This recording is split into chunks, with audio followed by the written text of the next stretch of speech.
안녕하세요. 대전에서 변호사 활동을 하고 있는 11년 차 변호사 유지은입니다. 오늘은 헌법재판소 판결 중 2010년 6월 24일 2009 헌마 712 전원재판부 사건인 기소유예 처분 취소건에 대해서 한번 얘기해 보겠습니다. 청구인은 2009년도 8월경에 이제 새벽 1시 넘은 시간에 대구 수성구에서 이제 어떤 나이트 앞 노상의 주차 문제로 시비가 이제 발생했었나 봐요. 싸움에 휘말린 다음에 청구인의 이제 같이 있던 그 상대방 측 중에 누군가가 "내가 상해 피해를 입었다."라고 주장을 한 것 같고, 이로 인해서 청구인은 폭력행위 등 처벌에 관한 법률 위반, 이 중에서도 공동상해 혐의로 수사를 받게 됩니다. 검사는 이를 수사를 한 다음 청구인의 피의 사실은 인정이 된다.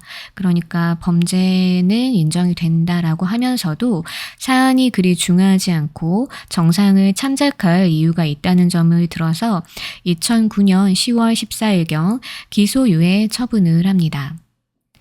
청구인은 "나는 억울하다. 완전히 무혐의가 되는 것이 맞는데 기소유예 처분도 나는 받아들일 수 없다라고 하면서 2009년 12월경 이 기소유예 처분의 취소를 구하는 헌법 소원 심판 청구를 한 사안입니다. 청구인의 주장 요지 부분을 살펴보겠습니다. 청구인은 이 나이트클럽이 소재한 건물의 소유주로 사건이 있던 당일 그 건물 임대 문제로 계약서 작성을 마치고 1층에 주차된 자신의 차량에 도장을 가지러 가고 있었대요. 그래서 주차해둔 차량 바로 뒤편에서 이모 씨가 주차요원의 멱살을 잡아서 그 주차요원이 숨을 제대로 못 쉬는 모습을 발견했다는 거예요. 여러 행인들과 이 모습을 지켜보다가 청구인은 그냥 보기만 해선 안 되겠다 싶어가지고 주차장 안으로 들어가 싸움을 말리게 됐고, 두 사람 사이에 끼어들어서 조르고 있던 이모 씨의 손목을 잡아당겨서 서로 떨어지게 했다는 거죠. 이게 전부일 뿐이고 나는 다른 사람들과 전혀 접촉한 바가 없다. 이렇게 지금 이런 사안에 대해서 내가 이렇게 기소유예 처분을 받은 건 불합리하다, 이런 취지인 거죠. 청구인은 검사가 이 기소유예 처분을 함에 있어서 대질신문을 하거나 사건 현장을 목격한 사람들을 증인으로 소환 조사해서 좀 더 구체적이고 객관적인 증거를 수집하는 등의 필요한 절차를 전혀 하지 않은 수사 미진의 잘못이 있다고도 주장을 했습니다. 그러면 이제 피청구인 검사 측의 답변 요지를 살펴보겠습니다.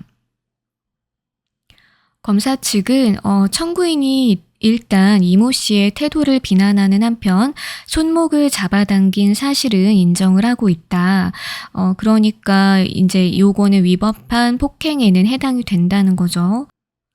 그러면서 이 사건 헌법소원 취지와 같은 청구인의 진술이 재판에 현출이 되더라도 처벌의 여부나 정도에 대한 결론에 영향을 미치지 아니할 우발적이고 경미한 폭력 사건으로 판단하고 그 경위와 피해 정도, 합의에 이른 정황, 개전의 정을 종합하여 기소를 유예한 것이므로 이를 정의와 형평에 반하거나 기본권의 침해에 이른 중대한 잘못이 있다는 취지의 청구는 이유 없다, 기각되어야 한다라는 것이 이제 검사 측의 답변입니다. 헌법재판소가 이 사건의 쟁점으로 판단한 부분을 보겠습니다. 청구인이 나이트클럽 주차 요원과 공동해서 나이트클럽 손님으로 왔던 이모 씨 등에게 상해를 입혔다는 혐의 사실이 인정되는지 여부가 쟁점이라고 보았는데요. 여기서 공동하여라는 표현은 이제 2명 이상이 폭행 같은 거를 할 때 같이 하는 부분을 법률적으로는 공동하여라고 표현을 하고 있습니다. 그러면 쟁점에 대한 검토로 넘어가겠습니다. 피청구인의 답변에서 보는 바와 같이 청구인에 대한 상해죄의 혐의는 청구인이 청구 외 이모 씨의 손목을 잡아당겨 상해를 가하였다는 것이나 청구인의 폭행에 의해 생겼다는 이모 씨의 상처는 목과 가슴 부위의 찰가상으로 심지어 이모 씨는 진단서를 제출하지 않았습니다. 목과 가슴에 약간 붉게 쓸린 자국만이 있을 뿐이고 굳이 치료를 받지 않더라도 일상생활을 하는데 지장이 없고 시일이 경과함에 따라 자연적으로 치유될 수 있는 정도로 보이므로 이를 형법상 상해에 해당한다고 보기 어렵다는 것이 이제 헌법재판소의 판단입니다. 가사 이러한 상처 부위 촬영 사진에 의해 상해가 인정된다고 하더라도 이모 씨의 이 건 상해가 청구인에 의해 생겼다는 사실을 인정할 증거도 없다고도 지적을 했는데요. 청구인은 사건 수사 초기 단계에서부터 일관되게 자신은 청구 외 이모 씨가 주차 요원의 목을 조르고 있는 걸 목격하고 단순히 싸움을 말리느라 이모 씨의 손목을 잡아당긴 것뿐이라고 얘기를 했죠. 그리고 수사 기록을 살펴보면 이모 씨의 이 목 부위 상처는 이모 씨 부인이 집에 가자라고 얘기하면서 옷을 잡아당기고 이렇게 끌고 이렇게 하는 부분이 있었나 봐요. 그래서 그 서로 실랑이하는 과정에서 발생한 것이라고 진술을 했던 부분이 있다는 거예요. 이모 씨 일행이었던 또 김모 씨의 진술도 이에 부합한다는 거죠. 이모 씨 스스로도 자신의 처가 옷을 잡아당기면서 말렸고 그 와중에 난 상처라고도 진술을 했다고 합니다. 그러면 청구인 진술의 신빙성을 인정할 증거는 충분한 반면 이를 부인할 아무런 직접적 증거도 존재하지 않는다라는 것이 헌법재판소의 판단입니다.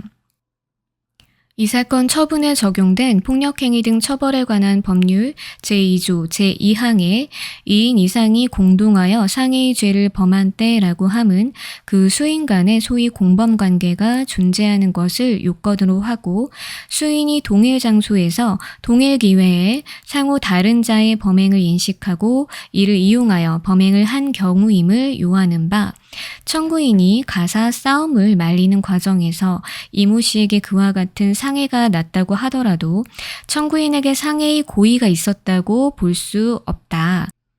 또한 청구인이 주차 요원들의 범행을 인식하고 이들에 가세하여 이모 씨에게 상해를 가하였다고 도저히 볼 수 없는 상황에서 피청구인이 폭력행위 등 처벌에 관한 법률 제2조 제2항에 공동범죄를 적용한 것 자체도 받아들이기 어렵다고 하였습니다. 기소유예 처분이란 공소를 제기함에 충분한 혐의가 있고 소송 조건이 구비되어 있음에도 불구하고 검사가 재반사항을 고려하여 공소를 제기하지 않는다는 내용의 처분으로 범죄 혐의가 명백하지 않은 사안을 놓고 검사가 자의적이고 타협적으로 기소유예 처분을 했다면 이는 헌법이 금지하고 있는 차별적인 공권력의 행사이다.